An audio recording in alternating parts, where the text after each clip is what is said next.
Satan ne peut pas nous attraper dans ses filets sans notre accord, sans notre consentement.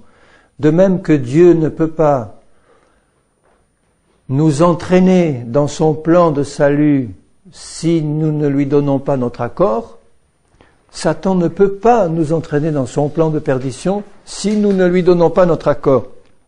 Et comme il sait que bien souvent, il ne peut pas obtenir notre accord s'il nous dit vraiment toute la vérité sur ce qu'il est en train de faire, il va obtenir notre accord par la ruse. C'est-à-dire, il va nous faire rentrer dans ses plans en nous trompant, parce qu'il voit qu'on n'est pas fidèlement établi dans la parole du Seigneur. Donc, il peut, et il séduit surtout, ceux qui sont très sincères. Plus vous êtes sincères, plus vous avez de risques d'être séduits. Si votre sincérité est imprudente. Il y a des chrétiens qui sont alors sincères, ils disent « Moi, j'aime Dieu, moi je veux tout faire pour lui, Dieu le sait, donc je fonce et puis je vais de l'avant. » Et puis ils foncent tellement bien que tête baissée, ils vont dans les pièges de Satan parce que leur sincérité n'est pas prudente. Jésus nous répète « Soyez prudents comme des serpents, faites attention. » Il dit « Veillez et priez de peur de ne pas tomber dans la tentation. »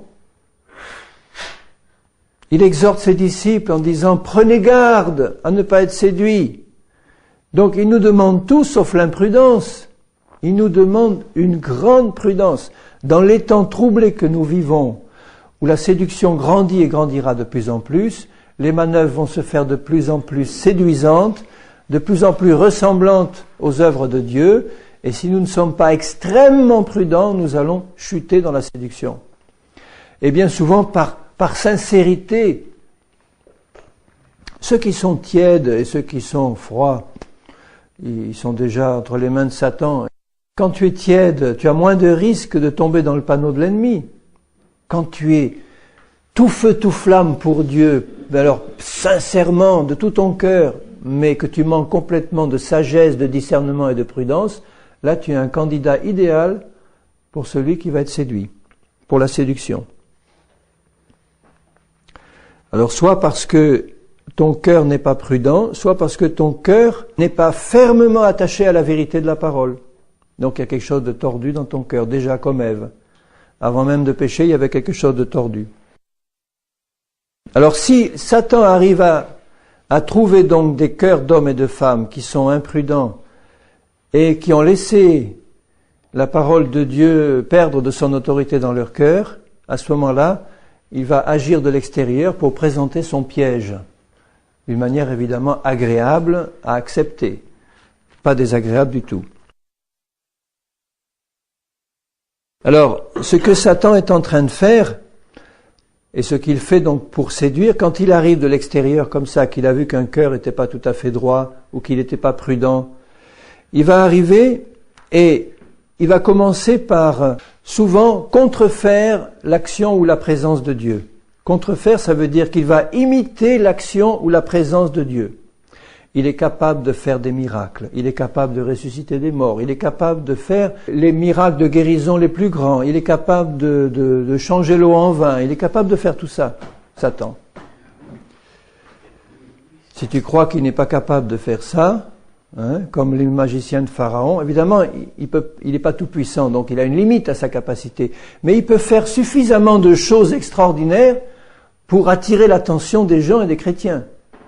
Surtout des chrétiens sincères, mais imprudents.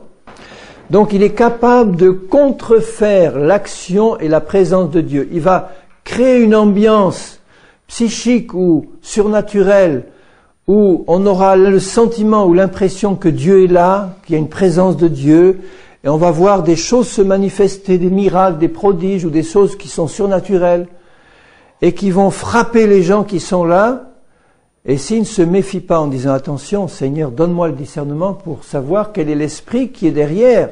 Est-ce que c'est la puissance de l'homme ou de son esprit? Est-ce que c'est la puissance de Satan? Est-ce que c'est ta puissance à toi, Seigneur ?» Si on ne demande pas le discernement et si on ne l'exerce pas, le piège est grand. Donc il est capable de contrefaire la présence, l'action de Dieu. Il est capable de donner des faux signes, des fausses prophéties, des faux miracles, des faux dons spirituels. Il est capable aussi de provoquer dans le cœur des hommes des faux sentiments spirituels, par exemple un faux amour ou une fausse paix. Il est capable de remplir le cœur des hommes qui sont là d'un faux amour qui ne vient pas de Dieu. Ceux qui ont été dans l'hindouisme, par exemple, qui ont fait du yoga ou ces choses-là, savent très bien que Satan est capable de remplir le cœur de ses adeptes là-bas d'un amour extraordinaire quand il est ressenti, d'une paix, d'une joie surnaturelle même. Mais tout vient de Satan. Et ceux qui ont éprouvé cet amour, cette paix, cette joie au moment où ils l'ont ressenti, étaient transportés au 3e ciel, en disant c'est surnaturel ce qui m'arrive là, c'est fantastique. Quel amour, quelle joie, quelle paix, quel sentiment d'unité avec tous les hommes. Fausse unité, qui n'est pas basée sur la vérité. Satan est capable de faire tout ça. Il est capable de faire tomber les gens par terre en parlant en langue, en étant rempli de paix et de joie, etc. Il est capable de faire ça. Il faut être prudent sur nos gardes et demander le discernement au Seigneur. Il intervient aussi par des enseignements mensongers faits par des faux docteurs et des faux prophètes. C'est-à-dire des gens qui ont été manipulés par Satan et qui tordent la parole, c'est exactement ce qu'ils cherchent à faire pour ajouter, retrancher ou carrément supprimer la parole ou des passages entiers pour qu'on croie au mensonge. Et le tout en cachant évidemment soigneusement l'origine réelle de ces phénomènes. Il cache soigneusement celui qui est à l'origine, c'est-à-dire le diable. Alors vous pouvez être certain qu'en cette fin des temps que nous vivons, la séduction dans les milieux chrétiens va se faire de plus en plus forte et elle se fera par des manifestations qui ressemblent de très près aux véritables et qui ont toutes les séductions de l'iniquité pour ceux qui se perdent parce que leur cœur n'était pas droit. Il y avait quelque chose de tordu. Il n'y avait pas l'amour réel de la vérité. Et à cause de ça, leur cœur a été ouvert à la séduction parce qu'ils n'ont pas veillé pour tester les esprits qui se manifestaient comme Dieu nous ordonne de le faire, pour éprouver les esprits. Je prendrai l'exemple du mouvement de Toronto, qu'on appelle encore le vin nouveau. Je prends ce mouvement parce qu'il illustre bien ce qui se passe maintenant dans cette fin des temps. Ce qu'on appelle le vin nouveau, ou le rire, ou le mouvement de Toronto, etc. Vous avez là tous les éléments d'une séduction magistralement organisée par Satan pour introduire les chrétiens dans l'erreur et le mensonge. Avec toute une série de phénomènes qui ressemblent tout à fait au vrai. Je vous rappelle que ce mouvement a commencé au moment où un prédicateur sud-africain s'est rendu compte que peu à peu, dans ces réunions, il y avait des personnes qui se mettaient à rire. Et puis à rire d'une manière presque hystérique, pas normale. Et au début, il s'est méfié. Il a dit non, j'accepte pas ça. Sa femme aussi.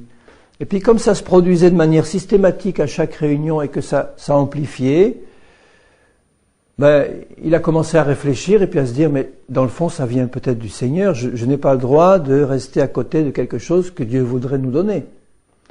Donc là, il a commencé à ouvrir son cœur au fait que ça pouvait vraiment être du Seigneur.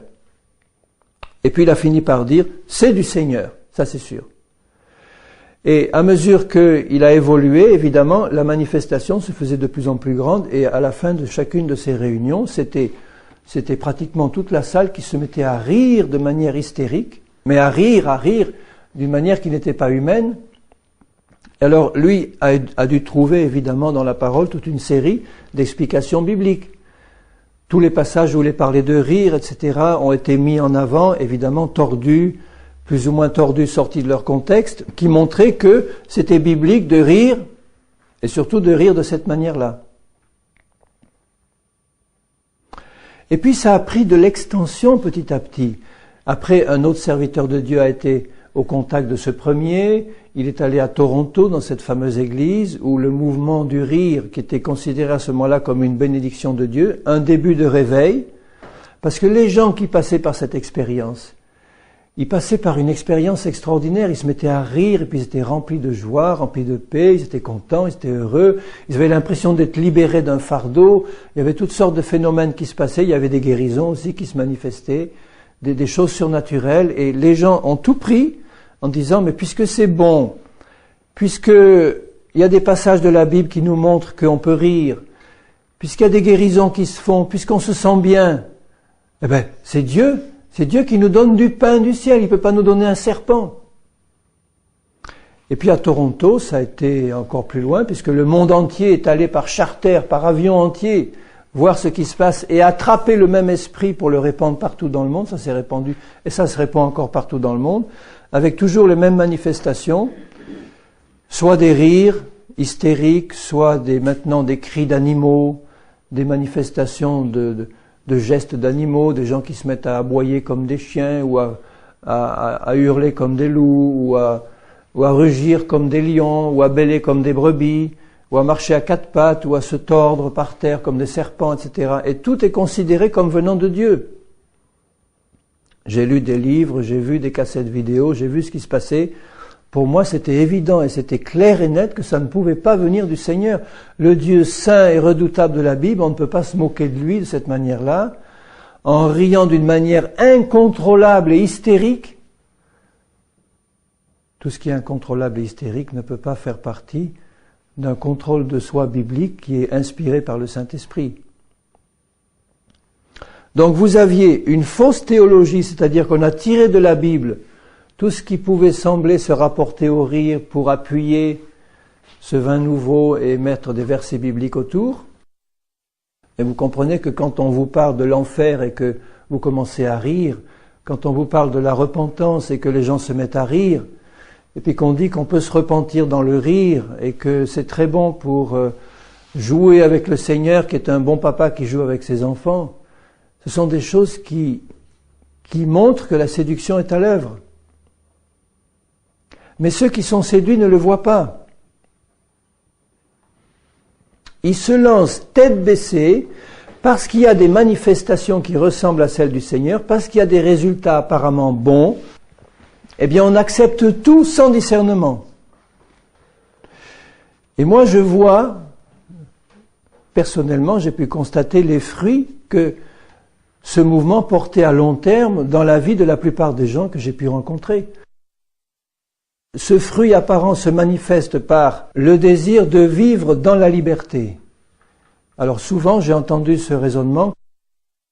Des chrétiens m'ont dit, mais on a reçu une telle onction tellement puissante et tellement de la présence de Dieu que maintenant, on n'a même plus besoin de la Bible, on n'a même plus besoin de prier, on est conduit par l'onction du Seigneur et on est vraiment poussé par le Seigneur. Maintenant, tout ce que l'onction nous fait faire, c'est bon, on est dans la liberté du Saint-Esprit. Alors maintenant, on met plus le voile des sœurs qui se voilaient en priant parce qu'elles avaient compris ce que c'était.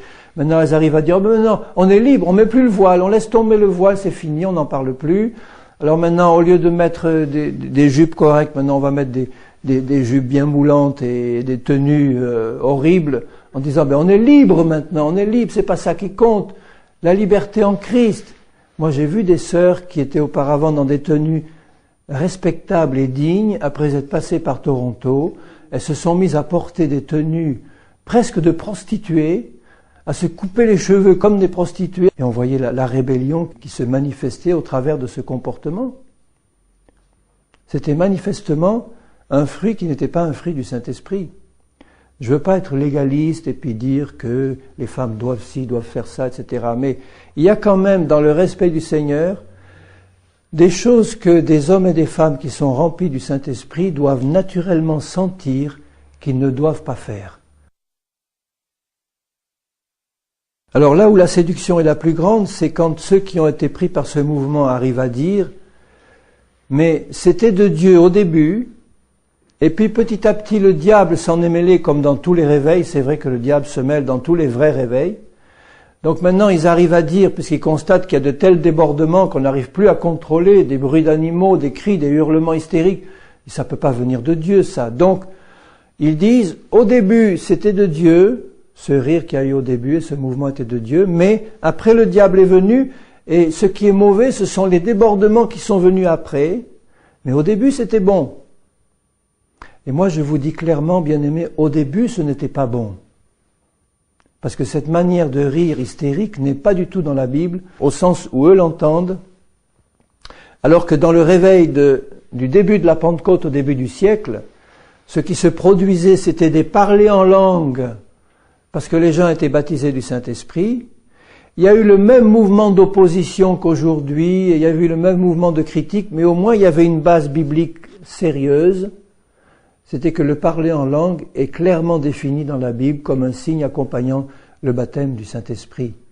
Donc ceux qui recevaient le parler en langue et qui se mettaient à parler en langue sous l'action du Saint-Esprit, ils ont été critiqués par les autres, mais ils étaient sur une base biblique. Évidemment, Satan peut aussi faire parler en langue. Mais au moins ceux qui parlaient en langue sous l'action du Saint-Esprit, les vrais, ils avaient une base biblique. C'était un signe biblique. Alors que les rires hystériques incontrôlables, ce n'est pas un signe biblique. Ce n'est pas un signe biblique du tout. C'est même un signe anti-biblique.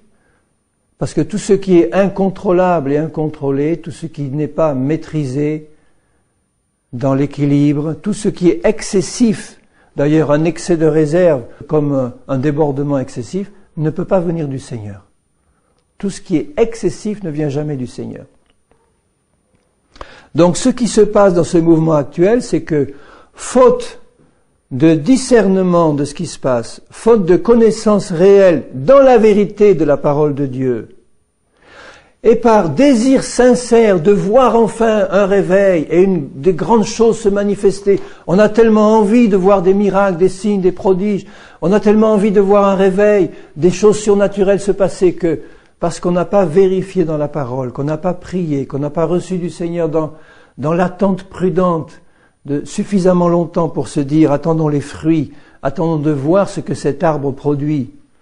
À ce moment-là, on s'est jeté tête baissée dedans et on en porte les conséquences. C'est que maintenant, la séduction se développe de manière de plus en plus subtile et on commence à accepter de plus en plus facilement les choses les plus abominables. Ça devient maintenant... on dit, ah ben oui, mais Dieu fait ce qu'il veut après tout. Il peut faire des choses fantastiques, donc les choses qui nous semblent les plus étranges, Dieu peut les faire, ah oui. Il peut faire dénuder des foules entières dans des églises pour danser nus devant le Seigneur, c'est ça qu'ils disent, le blasphème arrive là maintenant. Sous prétexte que Saül, il s'est dévêtu en prophétisant. Alors maintenant, si jamais ça arrive à une église entière qui se met toute nue pour louer le Seigneur, on va trouver ça normal. Vous allez voir que ça va se passer. On va trouver ça normal en tordant la parole. Parce qu'Ézéchiel, Dieu lui a demandé un jour de se promener nu et déchaussé, comme un signe prophétique, etc. Alors, si ça arrive à une église entière, on dira, on est visité par Dieu. Sans voir la séduction qui est derrière. Parce que le cœur n'est pas droit. Il y a eu quelque chose au départ qui montrait que le cœur n'était pas droit. Il n'y avait pas une volonté d'obéir au Seigneur et de vivre vraiment avec lui. On a la volonté de vivre des expériences surnaturelles, de vivre des miracles, de vivre des guérisons, de vivre des immenses conversions de foules entières, etc. On a la volonté de le vivre. Mais la volonté d'être changé personnellement dans son cœur pour marcher par l'Esprit, pour marcher dans la croix, ça on n'a pas la volonté. Donc, puisqu'on l'a pas, on n'a pas le discernement nécessaire. Seuls auront le discernement ceux qui veulent obéir au Seigneur et qui acceptent l'œuvre de la croix dans leur vie. Mais ils ne seront pas écoutés. Donc, ce qui se passe, c'est que on devient complètement passif. Disons, on n'exerce plus son jugement. Par désir de voir des choses de Dieu et de voir des grandes choses et des réveils, le jugement n'est plus exercé. On accepte tout passivement.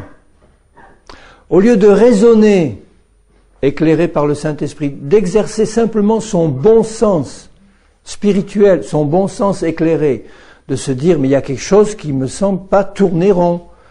Ça, on a beau dire que les choses de Dieu sont grandes, surnaturelles et inconnues, et ça dépasse tout ce qu'on peut, mais enfin, là il y a quelque chose qui, sur le plan de la simple raison humaine que Dieu m'a donnée, me pose question et m'arrête un moment pour me dire stop, je veux réfléchir dans la prière, dans la compréhension de la parole et je veux interroger le Seigneur jusqu'à ce que j'ai une conviction réelle.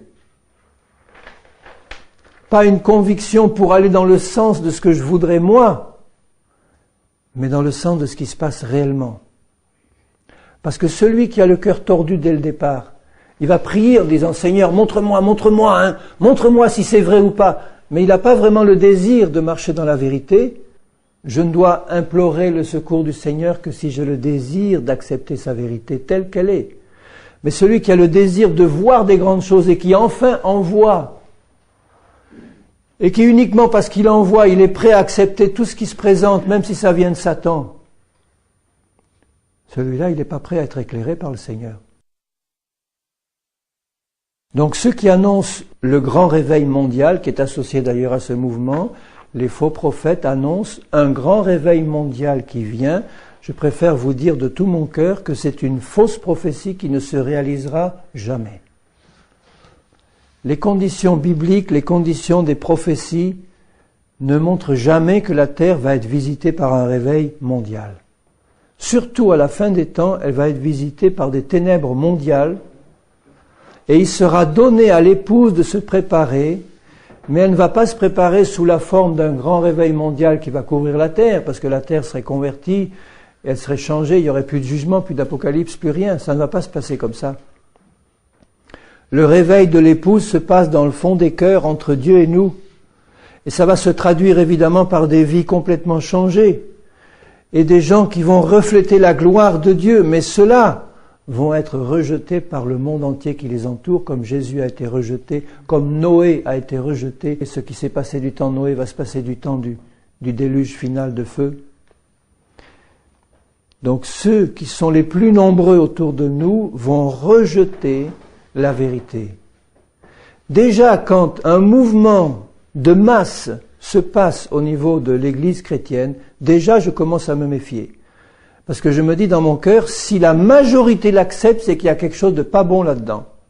Parce que Jésus nous a prévenu que la majorité de l'Église s'enfoncerait dans l'apostasie, de l'Église visible, pas de la véritable Église, mais la majorité de ceux qui s'appellent chrétiens dans le monde vont s'enfoncer de plus en plus dans les ténèbres et dans l'apostasie. Donc, quand cette majorité-là au niveau mondial accepte quelque chose comme venant de Dieu, c'est mauvais signe. Les vrais prophètes ont toujours été peu nombreux, isolés et rejetés par la majorité. La véritable épouse de Jésus ne va pas être la majorité. Elle va se préparer dans le silence, elle va se préparer dans le secret de son cœur, elle va se préparer dans son tête-à-tête avec le Seigneur, elle va recevoir l'œuvre de la croix, elle sera changée, elle va glorifier Dieu en manifestant là où elle est sur terre la présence de Dieu, qui vont pouvoir se traduire par aussi des miracles, des guérisons et des prodiges, mais ça va être des choses tellement associées à la vérité et à la sainteté que la plupart n'accepteront pas ça comme venant de Dieu. Parce que le signe évident, ça ne sera pas le miracle, ça ne sera pas le prodige, ça sera la prédication de la vérité et de la sainteté. Et comme ça sera rejeté par la majorité, ça ne sera pas reçu comme vraiment venant de Dieu. Alors que lorsque les faux prophètes et les faux prédicateurs produisent des grands miracles et des grands signes avec un enseignement agréable, liberté, faites ce que vous voulez dans le Seigneur, ça c'est accepté par la majorité, avec signes et miracles. Parce que l'accent n'est plus mis sur la vérité de la parole. Alors maintenant, la conséquence, c'est que tous ceux qui sont dans ce mouvement de Toronto, ils sont en plein œcuménisme avec les catholiques, qui ont reçu aussi le mouvement de Toronto et le rire. Alors maintenant, nous sommes tous frères et sœurs en Christ, dans l'unité et dans l'amour, mais hors de la vérité.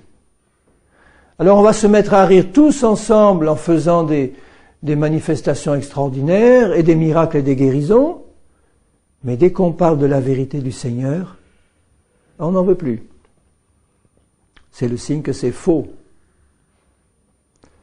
Ça produit et ça aboutit à un faux œcuménisme, à une fausse unité, dans un faux amour qui n'a rien à voir avec la vérité du Seigneur. Partout où la vérité du Seigneur est annoncée dans la vérité et dans sa totalité, elle sépare comme une épée. Elle produit la division entre ceux qui veulent vraiment marcher avec Dieu et ceux qui ne veulent pas. Elle produit la division. Fausse liberté, etc. Donc je vous mets en garde contre ce mouvement en particulier. Et ceux qui sont tombés là-dedans, bien-aimés, je vous dis ceci. Si vous ne vous repentez pas publiquement, parce que l'offense a été publique, si vous ne reconnaissez pas publiquement que vous avez été séduit, l'esprit de séduction va continuer à agir en vous et va continuer à vous mener toujours plus loin. S'il n'y a pas de repentance publique disant aux autres qui m'ont vu dans cet état ou qui vous ont vu dans cet état, je me suis trompé, j'ai été séduit, je l'ai reconnu devant Dieu, j'en ai demandé pardon à Dieu et je le reconnais devant vous pour que vous-même vous n'y allez pas. Ceux qui ne vont pas arriver à dire cela publiquement, l'esprit de séduction va garder des droits sur eux et va les entraîner toujours plus loin. Il faut une repentance et une confession. Tandis que si l'orgueil vous empêche de confesser ça et vous pousse simplement à dire « Oh, mais je suis conscient des débordements, mais finalement je suis en plein dans ce réveil et j'y reste », tout en refusant les débordements que je n'accepte pas, vous n'avez pas compris qu'à la racine il y a une séduction. Et le Saint-Esprit va continuer à travailler pour vous le montrer. Parce que le Seigneur n'est pas absent de toutes ces choses. Dieu a l'œil fixé sur son peuple. Et Dieu veut que son peuple entre pleinement dans le pays de la promesse, c'est-à-dire dans un pays de sainteté et de vérité. C'est ça qu'il veut, le Seigneur. Il veut aussi, en plus, bien sûr, les miracles, les signes, les prodiges, et la joie de l'esprit, et la paix. Il veut tout ça, mais dans la vérité et dans la sainteté. Donc surveillons bien les fruits produits pratiquement dans la vie, dans notre vie et dans la vie de ceux qui s'engagent dans n'importe quel mouvement. Jésus a dit, vous le reconnaîtrez à leurs fruits. Et le fruit du Seigneur, c'est le fruit de l'Esprit, c'est la vérité et la sainteté. Si ces fruits-là augmentent, c'est un bon signe. S'ils ne se manifestent pas ou qu'ils diminuent, ça devrait être clair. Et que votre fruit demeure, qu'il demeure. C'est pas un fruit passager et trompeur. Dans Jacques 1, et verset 14, je commence au verset 12 pour voir le contexte. Heureux l'homme qui supporte patiemment la tentation, l'épreuve. Car après avoir été éprouvé, voyez là c'est l'épreuve, il recevra la couronne de vie que le Seigneur a promise à ceux qui l'aiment. Que personne, lorsqu'il est tenté, ne dise « c'est Dieu qui me tente ». Car Dieu ne peut être tenté par le mal, et il ne tente lui-même personne. C'est le malin qui tente. Donc il parle de deux choses. Il parle de l'épreuve, et il parle de la tentation dans l'épreuve. C'est jamais Dieu qui fait avancer la tentation vers moi. C'est pourquoi Jésus a dit à ses disciples, priez ceci, Père, ne m'induis pas en tentation, ça veut dire ne permets pas que j'entre dans la tentation. Il ne tente lui-même personne, mais chacun est tenté quand il est attiré et amorcé par sa propre convoitise. Et la convoitise, lorsqu'elle a conçu, enfante le péché. Donc vous voyez que la convoitise, pour provoquer le péché, doit concevoir. Ève a été séduite, je reviens toujours à la manière dont ça s'est passé au début, par la convoitise de la chair, la convoitise des yeux et l'orgueil de la vie. Satan est venu la tenter en disant « Regarde comme ce fruit est beau à voir, convoitise des yeux, bon à manger, convoitise de la chair, et propre à ouvrir l'intelligence, orgueil de la vie. » Donc, il arrivait avec cette séduction de convoitise et Ève a laissé la convoitise rentrer dans son cœur. Elle n'a pas résisté à la convoitise que Satan lui présentait. Et elle a dit, au lieu de repousser ça, elle a dit oui dans le fond. Et elle a été ouverte à ce moment-là à la tromperie. Chacun est tenté quand il est attiré et amorcé par sa propre convoitise. C'est celle de Satan, mais elle devient la tienne quand tu l'acceptes. Satan arrive avec sa convoitise du monde, etc. Puis il te fait miroiter ça sous tes yeux. Ça devient tien si tu l'acceptes. Au lieu de refuser et de résister. Mais c'est pas encore le péché. La convoitise, lorsqu'elle a conçu, enfante le péché. il faut que la convoitise conçoive, c'est-à-dire des choses contraires à la parole de Dieu qui me sont présentées, doivent pénétrer dans mon cœur, exactement comme le spermatozoïde pénètre dans l'ovule. Quand il y a conception sur le plan humain, vous avez une masse de spermatozoïdes qui tourne autour de l'ovule de la femme, et il y en a un qui rentre, mais pour qu'il puisse rentrer, il faut que l'ovule l'accepte et s'ouvre. Personne ne pourrait rentrer autrement. Et au moment où il est rentré, ça y est, la conception est faite. Et une fois que la conception est faite, eh bien l'enfant doit grandir et sortir. Forcément. Donc il faut que cette convoitise qui tourbillonne autour de moi, là, elle ne pourrait rien faire tant que je ne la laisse pas rentrer dedans. Une fois qu'elle rentre dedans, elle produit, ça y est, la conception est faite. Elle pénètre dans le cœur parce qu'elle est acceptée. L'ovule s'est ouvert, il a accepté la semence mauvaise de l'ennemi. Et à ce moment-là, cette conception enfante le péché qui produit la mort. Et le péché, c'est la désobéissance acceptée, consommée.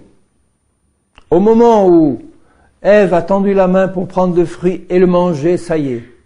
Elle a consommé la désobéissance, mais déjà, la convoitise avait conçu dans son cœur déjà. La désobéissance avait été acceptée, le péché consommé, et la conséquence du péché consommé, c'est quoi? La mort. Vous voyez que le but de Satan dans toute cette manœuvre, c'est de produire par le péché consommé la mort en moi.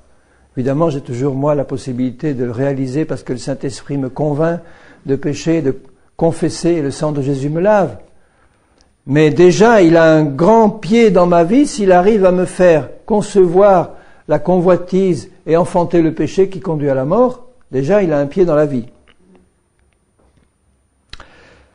Dans 2 Thessaloniciens 2, je relis ce passage qui est aussi capital pour montrer comment la séduction agit. 2 Thessaloniciens 2, et c'est aussi important de voir que rien ne pourrait se passer si je n'avais pas ouvert mon cœur à la convoitise que Satan vient me faire miroiter sous les yeux. Parce que j'ai détourné mon regard du Seigneur et de sa parole, je suis prêt à tourner mon regard vers quelqu'un d'autre. Moi, quand je suis venu de la part de Dieu, dit le Seigneur Jésus, vous ne m'avez pas reçu, mais celui qui viendra sous son propre nom, vous le recevrez. L'Antichrist. Quand on n'a pas les yeux fixés sur le Seigneur, les yeux sont disponibles pour quelqu'un d'autre. Si on n'a pas les yeux fixés sur la parole, eh bien nos yeux sont disponibles pour une autre parole. Dans 2 Thessaloniciens 2, 9, l'apparition de cet impie, l'Antichrist, se fera par la puissance de Satan avec toutes sortes de miracles. Les voilà, les grands miracles tant attendus par beaucoup de chrétiens. Des signes et des prodiges mensongers. Je le répète, ce seront de vrais miracles, mais avec une origine, une source mensongère. Avec toutes les séductions de l'iniquité pour ceux qui périssent, parce qu'ils n'ont pas reçu l'amour de la vérité, pour être sauvés. Donc, ceux qui sont confrontés à cette séduction qui arrive, avec tous ces miracles et tout, qui va tourbillonner autour des chrétiens pour leur montrer tout ce qui se passe et qui est attirant, ces miracles et ces séductions, c'est très attirant. Eh bien, pour pouvoir s'en sortir, il faut absolument avoir reçu l'amour de la vérité pour être sauvé. On ne peut pas s'en sortir si on n'a pas non seulement la vérité, mais l'amour de la vérité. Et cet amour de la vérité nous est donné par Dieu, à une condition. Aussi Dieu leur enverra une puissance d'égarement, c'est-à-dire une puissance de séduction, de tromperie, de mensonge. Dieu laisse, il dit, bon, vas-y, séduis-les maintenant, ils sont mûrs pour la séduction. Pour qu'ils croient au mensonge, afin que tous ceux qui n'ont pas cru en la vérité, mais qui ont pris plaisir à l'injustice, soient condamnés Le mot grec, c'est damné. Ils soient damnés en enfer. Donc, pourquoi est-ce qu'ils n'ont pas reçu l'amour de la vérité? Non pas parce que Dieu était capricieux et qu'il avait décidé de sauver les uns et de ne pas sauver les autres. Dieu veut que tous les hommes soient sauvés et parviennent à la connaissance de la vérité. Mais si ceux-là n'ont pas reçu l'amour de la vérité, c'est qu'ils n'ont pas cru quand la vérité s'est présentée. Ils n'ont pas cru. Pourquoi ils n'ont pas cru? Parce que leur cœur prenait plaisir au péché. Mais ils ont pris plaisir à l'injustice, c'est-à-dire au péché. Donc vous voyez, les deux conditions étaient remplies. Il y a une condition extérieure, les signes, les prodiges, les miracles, l'action de Satan, séduisant. Mais il y a une condition intérieure très importante, c'est que dans le cœur de ces gens-là, ils n'étaient pas attachés à la parole de Dieu et au Seigneur, mais leur cœur prenait plaisir au péché. Et parce qu'ils n'ont pas réglé ça devant Dieu, eh bien, ils n'ont pas pu croire à la vérité, parce qu'ils étaient attirés par le mensonge, ils prenaient plaisir au péché.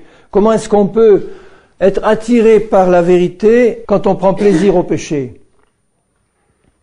Et ils prennent plaisir au péché parce qu'ils n'ont pas laissé le Saint-Esprit faire une œuvre profonde de repentance, de révélation de ce que c'est que le péché, cette horreur qui a amené le Seigneur Jésus à la croix.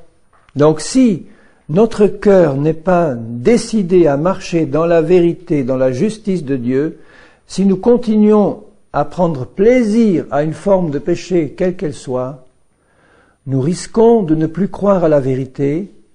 Et si nous nous endurcissons dans cette attitude, que nous refusons de laisser le Saint-Esprit nous convaincre et de nous amener à la repentance réelle, si nous refusons cette action-là, nous allons nous endurcir et à partir d'un certain moment, Dieu envoie son jugement sous forme d'un esprit de mensonge qui va me séduire ou qui va nous séduire et nous entraîner dans la séduction et dans la mort, dans la damnation. Donc il sera impossible aux chrétiens tièdes, aux chrétiens qui vivent dans le compromis, aux chrétiens qui ne sont pas attachés au Seigneur et à sa parole, il sera impossible de résister à la séduction qui vient parce qu'elle sera trop forte au point de séduire même les élus s'il était possible, mais il ne sera pas possible s'ils restent fidèles au Seigneur et à sa parole.